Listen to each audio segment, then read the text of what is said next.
we did what? You actually said, Rob, let's do this thing. You have a clinical mind, and that's part of your job. And you said, wait a minute, was that my idea or your idea? Oh, maybe it was my idea. I'm not sure. Maybe it was my clinical idea. I said, hey, let's go on the road and you tell your story, and then I will sort of synthesize some of that stuff, and we'll talk about some of the clinical aspects of what's happening in the brain, what's happening because of relationship. And it's maybe talk a little, what was that like? And this is kind of an extension of that. Yeah, so I'll just back up for 1 second and say, so Rob and I just got back from the mental health marketing conference in Nashville yesterday.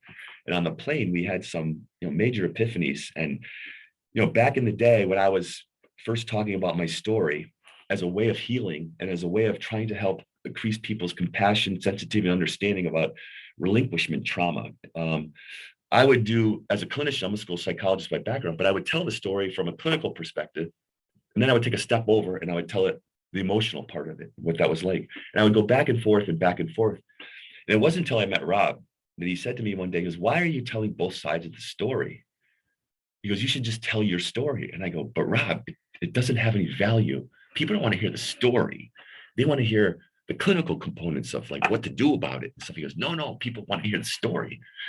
And it literally, we're story creatures. We want to hear the story. I was like, Thomas, just tell the story. Yeah. So yesterday we're sitting on the plane and have Rob here. Rob did his story at the conference, which was, very compelling and beautiful story. I realized that the reason I've always felt that there was no need to tell the story, because I didn't think that it had any value. And I've been struggling with that my whole life. Like, why doesn't it have any value? And yesterday I finally said, it doesn't have any value because I don't have any value. And if I'm telling my valueless story as a throwaway kid to a community of professionals or what have you, like they can't possibly find any real benefit from hearing this story. And I think that's what speaks to the shame that goes along with being relinquished or given away early in life. So that was a pretty intense awakening for me as finally at 62 years old, finally putting together the fact that I've walked around going with this sort of idea, like, well, why is there no value? I should stick to the clinical stuff. And then for you to say, and then for me to see you do the same exact thing, here we are 10 years later, he's doing it up on stage. I'm going, wait a second, he's doing exactly what I used to do. And so I said that to you, like, hey, why you do that? And then Rob goes, maybe because my story, I feel shame too. So. Yeah, that's a good point, Thomas. I've always wrestled with, nobody wants to hear my story just like you. And it's like, well, it doesn't have value because that's my sense of core shame. And if I could understand the clinical stuff and have the knowledge, that's what people would want to hear. Yeah. And not my story. Yeah. And so we were going through the same thing. So it goes back to that initial, where does that come from? And so, yeah. So when I was driving in today, and I've never done this before, and I don't even know if I can do that. This is completely unscripted. But I'm just I always just go to my heart and just try to search for truth and push it as far as I can for the purpose of one, my own healing, my own integration, and to help other people with their own stuff and give them a voice. And so I'm driving in this morning and all of a sudden I just start bawling my brains out. I'm like, what the heck is wrong with me? And I realized what I was about to do was about to talk about my story. And all of a sudden I saw the concept of unzipping myself to the audience. And what did that mean? And I said, I'm going to introduce Stefan. My name used to be Stefan Roberto McCarthy. And most people who know me, they see me as a chief marketing officer. And sometimes I can be really arrogant, confident, funny, authoritative, whatever. Charismatic, gregarious. Yeah, all those things. Yeah. But you know what? That's not Stefan. Stefan is this little baby boy who sat in an orphanage just looking for a connection and a hug with his mom. And I realized that within the story in my life, that's all I've ever wanted. That's all I've been ever searching for. So I became a caretaker, trying to do everything I possibly could, never to be rejected again, never to have to experience that being alone in that bed, rocking, trying to replicate the first 2 days of my life when my birth mother, held me in her arms and was told that you'll have 3 days with him. And she rocked me. And I got sick. So they took me early and they sent her away. back to Connecticut. And she never got to say goodbye. I never got to do anything. But I think in some ways, my rocking, which I am a chronic rocker my whole life, has to do with the fact that I'm trying to find that reconnection back to that primal connection with rocking. And that's the last time I've ever felt real connection in life. And so that's sort of underlying all of that, all of the stuff that I've done over the last 30 something years with adoption, with trying to help heal people. And within all that, it's sort of like Stefan just wants people to know that perhaps there's a way of integrating that with Thomas into one unified whole person. And that's what I've been trying to do and thought I've been able to do with the help of Rob. But I guess the point I wanted to say publicly right now is that the first time I really understood what I needed as a person was listening to Rob Gent talk about the CASA model that we use in our company. I'm not going to pitch it because it's not about that right now. It's about looking at this model and saying to myself, holy shit, Rob, that's exactly what I've needed in life. And that's what Stefan needed. And so for today, for the first time, for me to say, Stefan wants you to know, thank you for saving his life. Okay. Anyway, I know, I'll leave it at that. No, Thomas, yeah, I just so love you, man. And what's interesting is we've traveled the country, and Thomas and I have told his story. And I've never really pushed on it, but Thomas has always told the story of like, I didn't have access to a lot of documentation. I was adopted at 3 years old, like 3 days old. 1.5 years old. 1.5 years old. So you were in the orphanage. Yeah. But you had literally, when did you discover that this name even existed, Stefan Roberto? Yeah. So, I grew up in a family of 4 other adopted kids. I had an older brother and older sister. They were from the same parents, and I had 2 younger sisters. They were from the same mothers. So I was the middle child. And both my parents were in recovery, so I didn't grow around alcohol or anything like that. But unfortunately, when I was 14 years old, and I'd say my early childhood so was relatively normal, other than none of us looked alike, and we were kind of like I wouldn't say a celebrity family, but we certainly looked different because my father was a mortician, and we drove around in a black Cadillac all the time, and everyone knew we were the family of 5 adopted kids, and we all acted a little crazy, but I was wrestling at 14 years old in high school. It was my first year. And unfortunately, my dad had a massive coronary heart attack in front of the auditorium, fell in my coach's arms, and essentially died that day. And that sort of set the trajectory of pretty complicated situation going forward. But it was during that time that I went through all of his stuff, and I found the metal box that had everybody's name in it. And I just took it. I was 14, I ran upstairs. And I said, Stefan Roberto McCarthy, I found my original adoption stuff. Well, my immediate reaction, being a curious guy that was always searching for truth to natively, I ran down to probation court to say, hey, I want my birth certificate and all that stuff. And they said, oh, no, you can't have that. That's against the law. And we can't tell you anything until you're 18. So for me, that was another splintering off of like, oh, I'm a secret. I can't integrate these things. Right. And so I hid that box until I was 18 years old and went back down there at 18 to say, I need my stuff. And again, if some of you are familiar with the adoption laws in the country, although opening up more and more, and Connecticut being one of them, in Massachusetts, starting to open up records, still wasn't able to get it. But that was sort of the beginning of the journey. And, so I went on and eventually finding my birth mom at 19 years old. Long story, way longer than we have time for today. This is just and I met my birth father at 43, reunited them at 47, and met a birth grandmother, and it's a long story from there. But yeah, that was sort of the beginning of that stuff.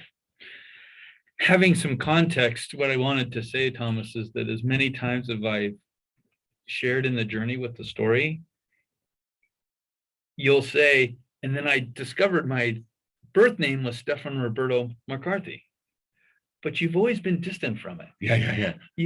We've never really probed in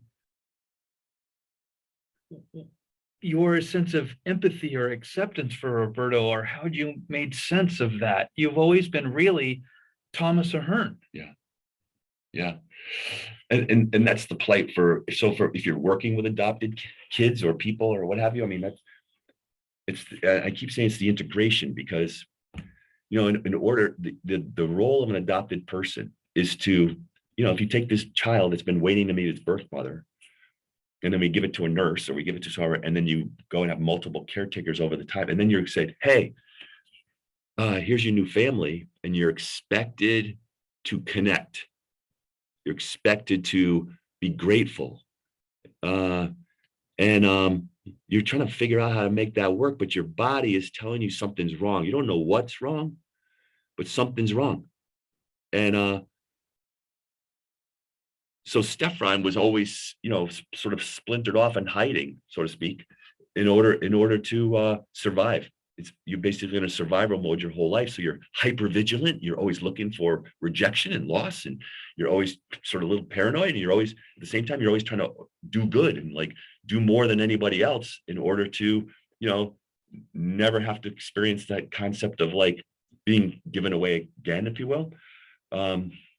So yeah, that's why today was such an important thing, because like I said, through all the therapy and through all the different stuff, I never really had the opportunity to have the strength, maybe, or at least have done enough work that I was ready to say, hey, let me introduce you to Stefan. And Stefan's a little boy who's vulnerable and has needs and never had them met and didn't even know how to make them. And because it was so scary to try to connect, never took the risk. And so I guess maybe at this point in my life, as I make incremental improvements and by telling the story and crystallizing my thinking, it helps to allow me to feel more confident and being able to, take those risks as well. There's a lot of other stuff that goes along with that, but just in terms of the, why telling the story is important, what does it do, what makes the difference in the end, If you could go back in time, what would you do for Stefan? What does he need? Well, he needs what Thomas needs and what all people need, right?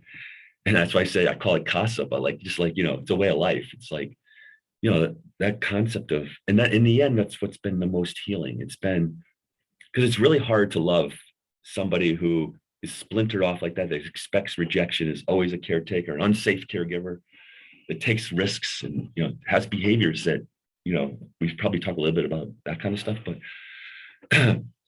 in the end, for me, the only thing that's ever actually worked to help me move forward and do some healing, despite the fact that I strike back unexpectedly or impulsively or in ways that make you reject me, because that's what I expect. I expect you to reject me. And so even when I'm doing well, I undermine myself because it can't be true, because I'm based in shame.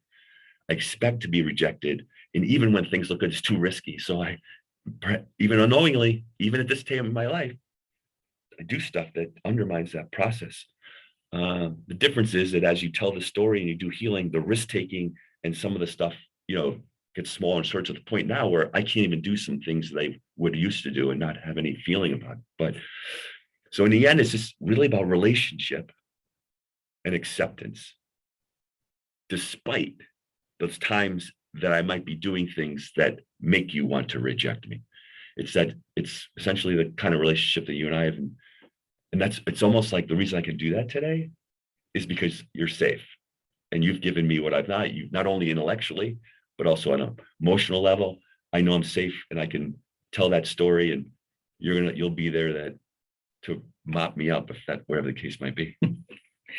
I'm smiling, Thomas, because I'm having this real moment of irony that two shame-based people found safety with each other. I know. That's pretty rare. Right. Well, because I know you understand. Yeah. I see you and me, and you see me and you. Yeah. That creates that sort of connection. It's almost like how we do that at Kayla with canines. Yeah. The golden retrievers just provide unconditional acceptance, despite the kids stepping on them or biting them or tripping over them. The dog stays right there with you and then attunes to your dysregulation in the same way that you have done that with me when telling my story publicly and, with my birth mother or whatever, and been right there to be able to provide support, acceptance, and love, even when I'm showing my ugly dark side. Because there really is, and you've said this for a lot of years, there is a dark side to adoption. Yeah, that's the reason we're here, really. I mean, again, society wants to collude around that adoption's a beautiful thing. And don't get me wrong, the adoption is a beautiful thing, but there is no adoption without heavy loss of a lot of things. Loss of your identity, loss of your culture, loss of your ethnicity, loss of connection, loss of medical records. I mean, loss of, so many things, but it's really the loss of connection that is the most impactful thing that I don't think you ever really recover. And, Rob and I have been talking about this, forever, but even as recently, the last couple of months, like, he's in his 50s, I'm in my 60s. And do we ever really heal it? And I guess, and despite the fact that I know my birth mother, I buried my birth father, my adoptive parents are both dead, and I've done so much work. In the end, I don't think I'll ever really recover from being relinquished at birth. I understand Jan. Jan, my birth mother, I've spent, hours and hours and hours and years, whatever, interacting with her. I've invited her to talks where we've given talks together. I've introduced her. She's talked about her own shame of what it was like giving up a child at birth. Like, wow, I never even considered that. She lived in the same amount of shame that I did. So that helped on an intellectual level, but on an emotional level, when you flip your lid, if you will, that's a real tough thing to sort of integrate and to fully heal. I think it gets better, but I don't think it ever really goes away. So when people say, are you ever going to get over your adoption? I guess I'm okay with saying, I don't think so. How about you? How about your stuff? Yeah, it's this sort of yin and yang of life, right? Like, would you want to do away with all suffering? Well, if you did away with all suffering, you wouldn't know beauty. You wouldn't know that. So I think it's a hard thing. It's part of your identity. Yeah. It's part of who you are. I know part of Thomas is this amazing guy that I've seen you get with other adopted people, and you guys are able to connect and tell your story. And it's something that's really quite remarkable that this loss or this, it has brought some commonality. And you've been very motivated as long as I've known you to share your story and connect with other adopted people. And sometimes there's even resistance to you. Like, I think about your sisters. They didn't want to they wanted nothing to do with finding your one sister. Maybe talk a little bit about that, Tom. So. Well, when I got my first letter from my birth mother at 19, after I'd hunted her down, she was a social worker, by the way, trying to help unwed mothers figure out what to do with their babies. Mm-hmm. She's working at Danbury Hospital. And, that's a long story, et cetera, but without, sort of getting into all of that. The only person that knew what I was doing was my sister, my older sister. Was pretty high functioning. So we decided that we're going to try and do this thing together. But when I got the letter and my first picture and I was at the beach, I showed it to her and she looked at it and she says, I can't do it. It was too overwhelming, too much, too many unknowns, because you just never know where that's going to take you. So she bailed on that. And my other, of course, my brother, he died of schizophrenia at 26 years old. That was for lack of a better say, I mean, it was a blessing that he was a very sick boy, but that wasn't something that he was involved with or whatever. And my two younger sisters said they didn't want anything to do with that as well. I think that's the struggle for many adoptees, that oftentimes they'll just wait until till their parents are deceased or die. So then they'll run out and try to get a birth certificate and find that out because they're split loyalty. And unfortunately, that's what happened with my mom. When I did find my birth mother, somebody called her up and told her what I had done. I don't know to this day who did that, but she was devastated, and I guess I'll never be able to make amends with her, because at the end, she couldn't forgive me for doing that, even though I tried to help her understand that I was doing this to complete my identity, to find my voice, my strength, my person. But she wasn't strong enough to be able to understand that. And so, one of the most emotional moments of my life was standing over her coffin with Jan, thanking her for taking care of me and contributing and helping me to develop into the person that I am today. That was really tough. And I think a lot of adopted people struggle with, am I disloyal? Mm. If I do this, can I communicate that? Can I be open about it? And I couldn't. And that's, again, it's like the secretive aspect of the stuff that's always haunted me is like, how come I just can't be upfront about everything? And why don't the rules apply?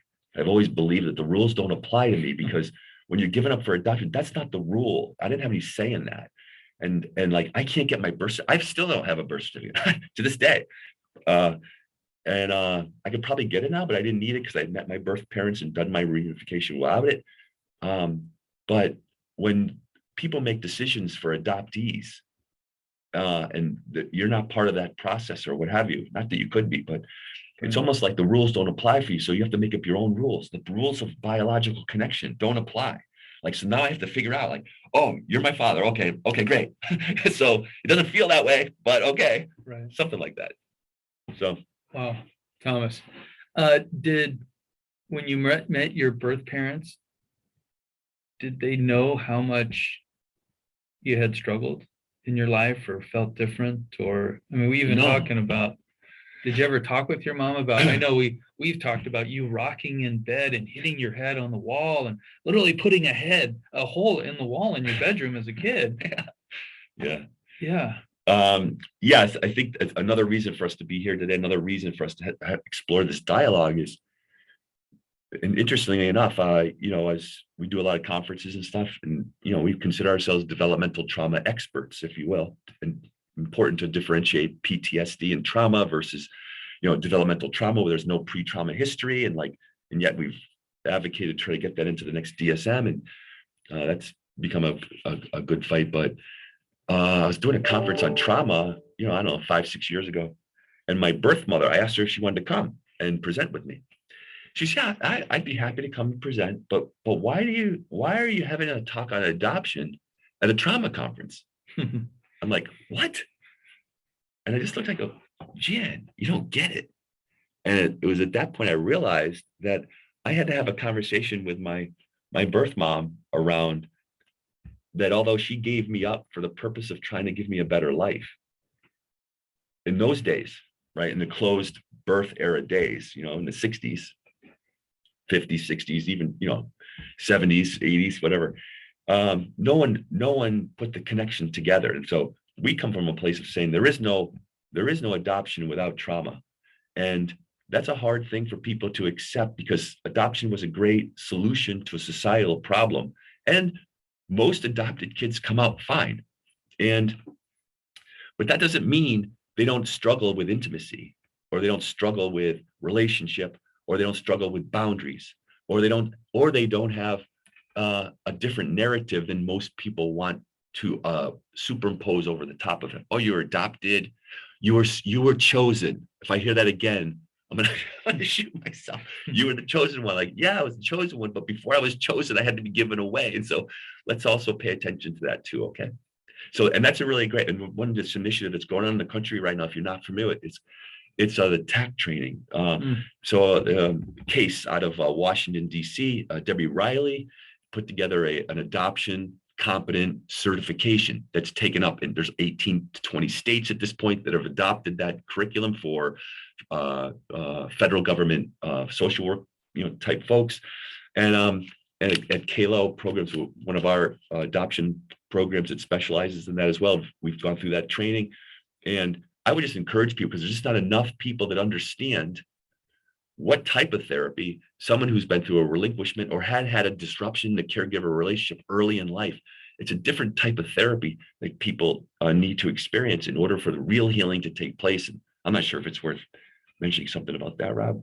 That's your specialty. Yeah, it's well, thanks to you, Thomas. It's really highlighted throughout my career and what we've done here at Embark to say that we need to have a greater understanding of what happens in that relinquishment. Because sometimes, I mean, I can't tell you how many times I've been with families who have adopted a child and they're in treatment and they say, Rob, I don't understand what you're saying. I was in the delivery room. Yeah. I was literally in the delivery room and the baby came out and came to me. And we've showed love and all the stuff you're trying to get. But you're telling me there might be some attachment issues. There might be some push and pull. There might be some shame, all of this, and self-sabotage. We talk about that a lot. One big indicator is we see that these kids and people tending to self-sabotage their lives. I know you have some experience with that a little bit. Yeah. Yeah. But Yeah. it really is this helping educate and actually understand and grieve a lot of the loss. Because we as parents, even though it's this loving thing to adopt, we want to normalize the experience for those adopted children. Yeah, and it's so important for adoption agencies or therapists to understand that addressing the grief is. Just another example. I would sit in my house and listen to sad music and look out the front window. And one day my mother came up to me and she goes, "Thomas, why do you always listen to such sad songs all the time?" And I didn't know the answer to that. I didn't know. I just know they spoke to me. I had no language. I had no one trying to tune in to sit and talk. I probably couldn't have expressed it anyhow, but it wasn't like anybody just sat with me in my loneliness and my. I realized, like, at this very moment, why was I looking out the front window? I'm like, what was I looking for? I was looking for what that little baby Stefan was looking for. Somebody picked me up. I rock. My mother told me I rocked my crib all the way across the room. I mean, that's how I was in the same way that how hard it took me to find Jan. Like, rocking across the room is symbolic of me finding my birth mother, and then at 43 calling every single Arthur Davis Jr. in the country, tracking them down, saying, if I have to rock across this window or rock across the country, I'm going to find these birth parents, because that's how important my identity is in order for me to be a real human being. I couldn't be a real human being. I wasn't there. My parents would punish me. I'd get in trouble. I was a juvenile delinquent and I did really bad stuff. I can't do that anymore because of the process of telling the story results in you crystallizing your thinking, understanding more, and having accepting a relationship with someone who can also sit with you while you do that allows further and further integration, so that even though the boundaries still suck sometimes, and I still undermine myself sometimes, I don't do it as bad as I used to. And for me, that's really encouraging. And even this year, I was like, I think I'm ready to be in real relationship. And I kind of screwed myself up again. But I'm still encouraged by what that test demonstrated for me in terms of, shit, I still got work to do. I still got to do it. I guess I'll always be doing it, but I'm way better than what I used to be and where I was. And so I would encourage folks that either are adopted, or you're just exploring this for the first time, or you're working with people that are adopted. And by the way, I mean, even if the disruption happened between 0 and 7, it's not adoption, but it's some other disruption, like alcoholism, or someone died, or something happened to the mom that dysregulated her. These same symptoms can happen for anybody. So even though we're talking about adoption and we're adoption advocates, a lot of this stuff is generalizable to a lot of different relationships. And it's important in your assessment, or important in your understanding, whether you're marrying somebody. Rob and I tried to pretend we were married yesterday when we were going through Southeast Airlines. By the way, you can't add an A with a C. You can only put a C to an A. I felt discriminated against. Yeah, totally. Goodbye, honey. Yeah, right. Save a seat for me. Anyway, I don't know where I was going with that, but yeah, I was a troubled kid. I didn't know what I didn't know. And so would you consider yourself, I always want to ask you this question. Yeah. You were very determined to rock yourself, quote unquote. Yeah. Through the wall, through the wall, across the room. Whatever. To make sense of your identity. Yeah. To make sense of that story. Yeah. It's fundamental to, I always consider myself kind of an alien, and I never really knew, where do you learn about a relationship? In a relationship with your mother, or a relationship with your dad. And when you, like the story you tell, if I ran across the room and I hurt myself, and you'd have that connection, like I'd run back to my mom, and through our rhythm and our smell and her eye contact and secure base. Yeah. That secure base. I never had that. And I think my parents were grieving themselves. By the way, when I say parents, that's Jeannie and Albert Ahern who raised me. That's what makes a parent. Not Jan and Art are the people that are responsible for my existence. But I think my parents were grieving, because the reason they adopted 5 kids. What? Right? No wonder I'm in residential treatment, right? But they lost they lost their only child at 3 days old. And I'm like going, they must have been grieving the whole time. No wonder they had alcohol problems. Yeah. So then they got in recovery and adopted 5 kids. So, and then after my dad died, my mom returned to alcoholism, and that kind of messed things up too. But When did you know that your brother was diagnosed with schizophrenia? it wasn't till he was bizarre even when my dad, but after my dad died, he unraveled a lot more. He got involved with drugs and alcohol, and I tried my ass off to try to, and I was studying psychology at the time, trying to figure out, and with my mom, trying to figure out how to help him. And I did a lot of things to try to figure out. I mean, I dropped Thorazine with him to try to understand what it was like to be heavily medicated. I would sometimes, don't listen to this, I would sometimes, snort cocaine with him just so I could get him to an AA meeting, because he would get violent, and he was really scary.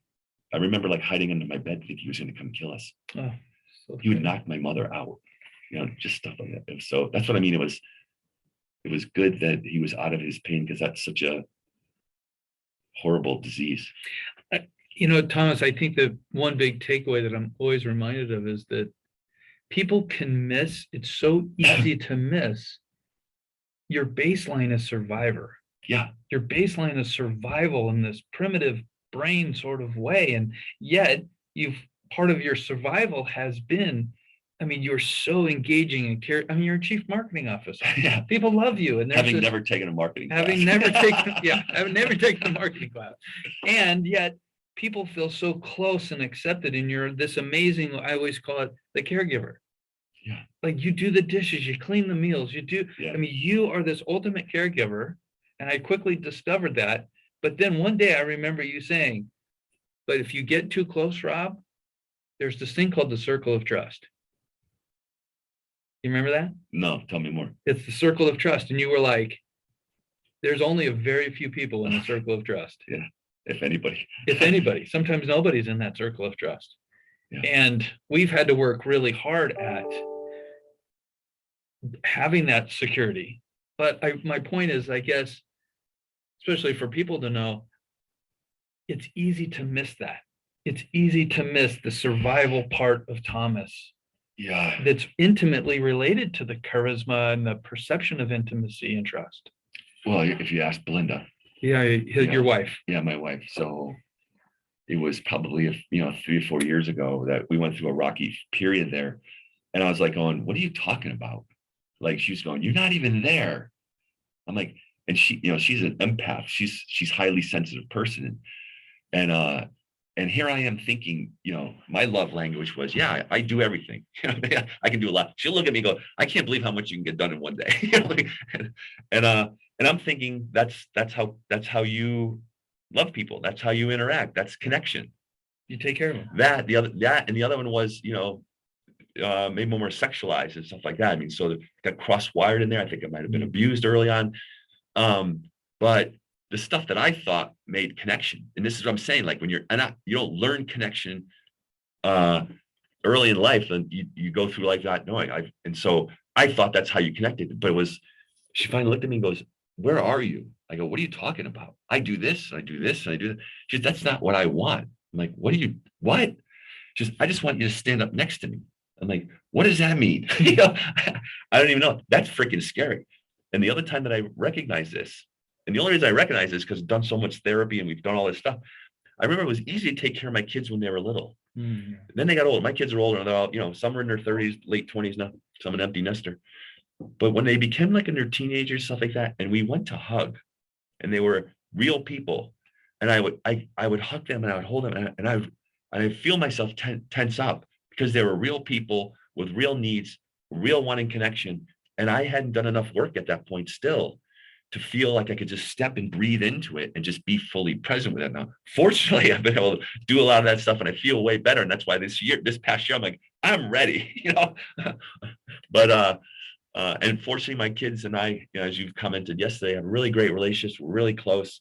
And so I take a lot of pride in that. And the fact that I was able to adopt Brittany and she wanted to take on the Ahern name as a testimony to our commitment to each other going forward. And the fact that we celebrate our life together over the past, 22 years I've been raising her. So I don't know if that answered your question or not. So No, I really appreciate it. I guess my point is that we have to know people is sometimes to know their story and to look a little bit deeper, because sometimes we can just see what it looks like on the surface. yeah. And I would call that compensation rather than integration. Yeah, and that's evident for me when as you'll know, like even at Embark, sometimes I can have a mixed reputation because I have a duty to do certain things, and I'll give you example. Sometimes my boundaries are just still off, right? And sometimes I'll say things to people that I shouldn't say, and I'll get feedback. Like even my wife gave me feedback just the other day because I had said, "Hey, people are telling me that I shouldn't say this." And I'm going, this is what I say. I tell her, no shame. And she goes, no, you can't say that. I'm like, but why?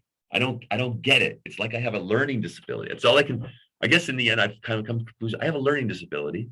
And as a school psychologist, I've tested, tons and tons of kids for learning disabilities and try to educate people about how to reach people with a learning disability. Little did I realize I was maybe telling people, hey, here's the script on how to reach me, because I don't get it a lot. And unfortunately, what that does is results in rejection, which I'm hypersensitive around, hypersensitive to rejection, hypersensitive to abandonment.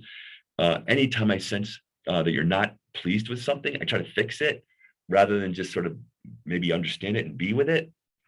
Again, that's better. And all this stuff's on a, I guess, a continuum, if you will. Yeah. And that's just my narrative. That doesn't mean all adopted people are like that. And everybody has their journey and their experiences. And I know tons of adopted people that have never done their search and they don't want to do their search and they're never going to do their search and they feel great and they're fine. But there's an explanation as to why, 30% of the kids in residential treatment centers are adopted, or why a third more of the time than we would expect that they're overrepresented in outpatient clinics or looking outside the family for support rather than, just, being in their family. So something goes on there, and we've been working hard at trying to help bring voice to that, just to increase people's sensitivity and to look below. I mean, just last week I was at the doctor's, they want all my medical info. I go, how the hell do I know? And why would you, I'm adopted. Like, how insensitive of you for not to have, are you adopted on your medical questionnaire when I come in? Because now you're triggering the shit out of me. And like, God damn it, I don't know if my father had heart disease or not.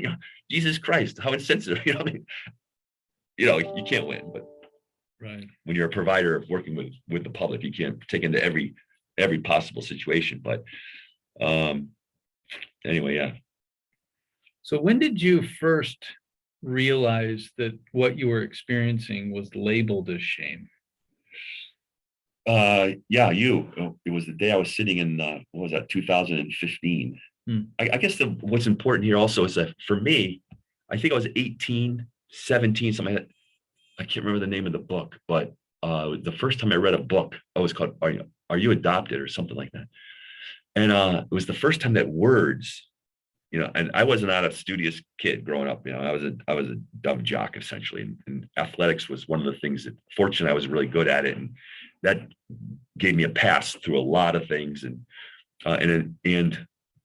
before I get to that, there were certain people along the way that if it weren't for those people, and they all built on it, if it weren't for those people, not allowing me to be not accountable, but be quasi unaccountable while they tried to be in relationship with me through unconditional acceptance and just understanding and sensitivity. If it weren't for those people, I probably wouldn't have made it. And culminating here at which used to be Kalo, to Embark programs, to allow me to continue this journey within the treatment framework that you've invented, essentially, Rob, and to be able to bring voice to this stuff.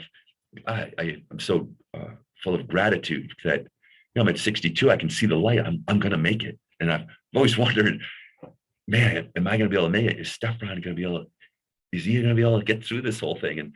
And to be at this point where we're so close, and for me to be able to bring Stefan and Thomas out front publicly for the first time without shame, it's amazing. It's as amazing as reuniting Jan and Art and me at my son's high school graduation, and to say, holy shit, by accident, I helped them heal. And so I helped heal the, now called the Constellation, formerly known as the Adoption Triangle, and to see them interact and forgive each other because he didn't know about me ever. And for her to have this narrative of him, you raped me and blah, blah, blah. But for them to sort of like become accepting of each other. And then for me to be able to integrate my family with them and grandpa and grandma, and holy crap, that, and then for me at the end to move into my grandparents' home up in, when I had to move from Connecticut to Phoenix, to be able to move into the house that my grandfather built and to sit there the first day on the floor and look up at the sky and say, can you freaking believe it? That I've gone from, 1959 of being this, kid who's going to be given up for adoption to, 2000 and whatever it was, 16, 17, and gone through the process of reuniting them, finding them, and then moving into the house. I can't make this up. And I'm just so freaking blessed. Finally, I can say, I always felt so shitty. Like, why are you doing this to me? Why is this all happening? And see, sort of come around full back to say, whatever I did, perhaps, I can't make amends for everything. But I think I've been a good man. And I think because of that, the good things are beginning to happen. And it's going to be okay. Anyway. Cool. Thank you, Thomas. Yeah. I appreciate that. Yeah. So that's where we're at. I don't think I answered that question. It's okay.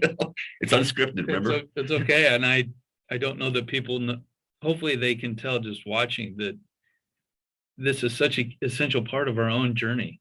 Yeah. Together, that it truly has been all of these relationships and figuring them out. And there's been some rough edges and working on all that. But as in my clinical terminology, I've really seen, and we experienced this yesterday on the plane, that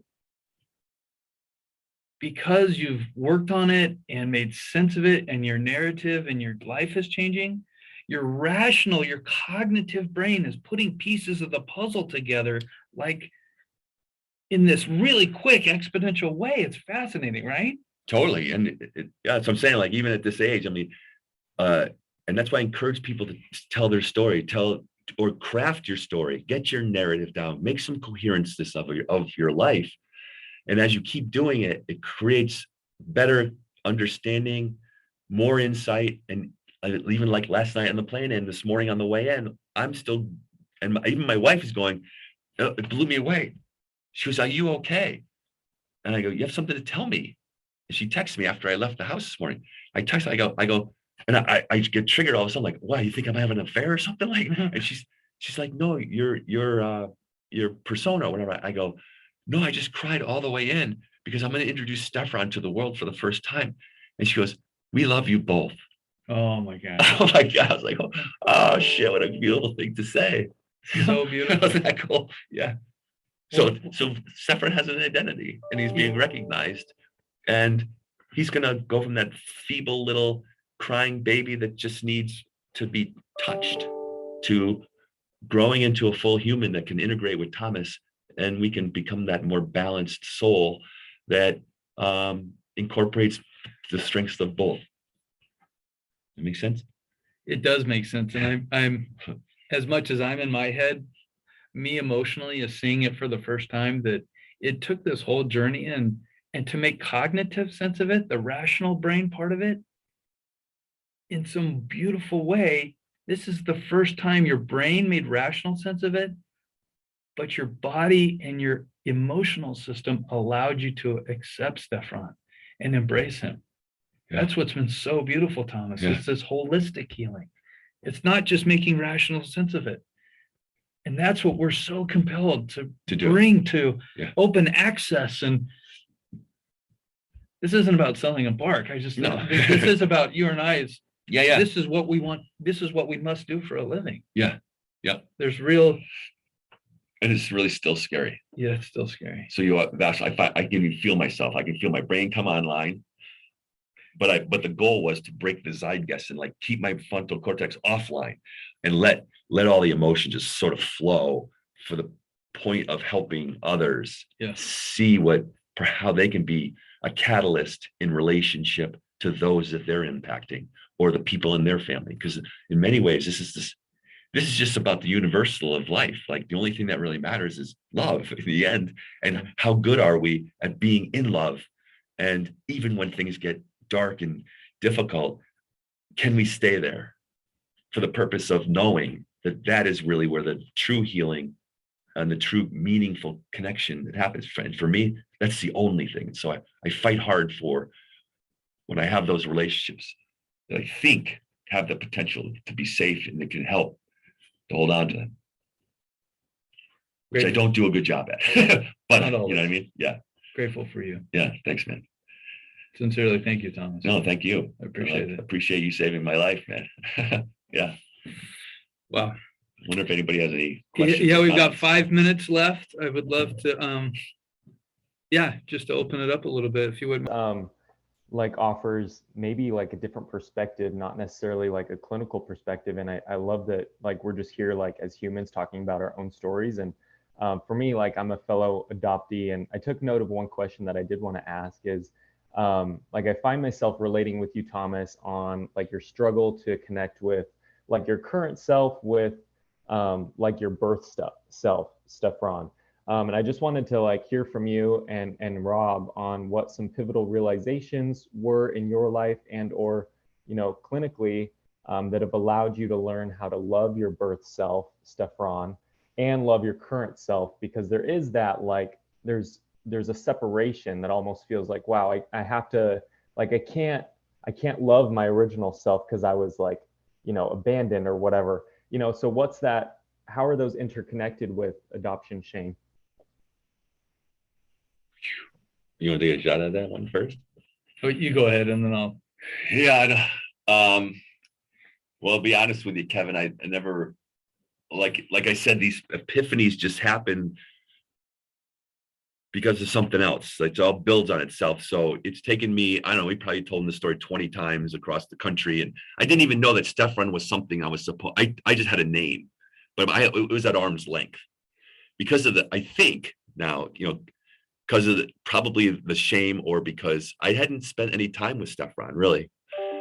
And so it's always been Thomas. Thomas is the one I have to be to survive. I've got to hide Stefan because he's a rejectable, he's a throwaway kid. If I'm that throwaway kid, he has no value. So I've got to create a persona that helps me figure out how to get through this life. And unfortunately, Thomas is defective too, because you still don't know what you don't know. So you have this attitude of like, I can be Superman and I can take care and do everything. Yet I step in dog shit all the time. And I take risks that I shouldn't be taking. I don't have any boundaries. I don't know where the boundaries are.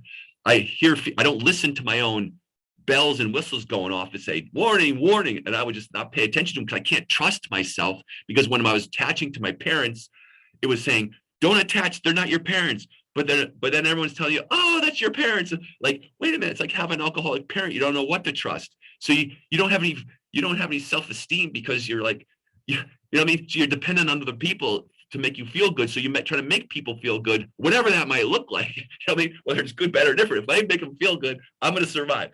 So it's really, Kevin, just shit. On the way in this morning, I finally just went, I don't know, I just started bawling. It did happen to me one other time, then I'll be quiet.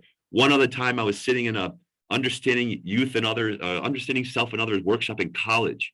It was a Jan Armstrong. I'll never forget this. I sat there in this group. We did marathon groups of just trying to understand each other. And one morning I just started bawling. And I literally probably cried for 45 minutes nonstop. And people tried to talk to me about it. And unfortunately, the therapist was saying, stop talking to him. Let him grieve. Because she wanted to keep me out of my frontal cortex and let me just be raw, right? That was brilliant. And I've tried to find that lady, but anyway, that was Stefan. I didn't know it until today, but I don't know if that answers your question or not, but that's it.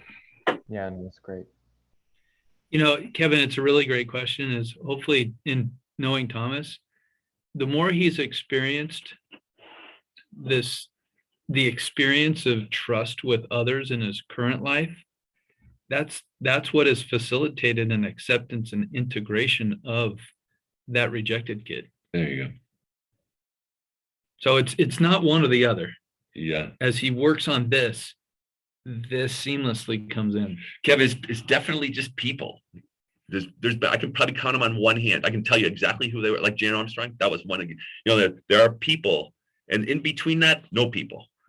You know what I mean? And so every once in a while, you could come across a unicorn, perhaps, right? And you go, oh, that person can be one. You know what I mean? And so you try to work it, but you still don't know how to do it, but you try. And fortunately, Rob, I don't think I've ever met anybody like Rob, and I's stories are so similar that it made it even extra trusting, because he also had the model that said, oh, that's what's he's telling me who he is through his framework. And I'm going, oh, I think I can trust that because he gets it because he wrote about it. So that was safe, right? And Rob had a lot of stuff that he was shame himself that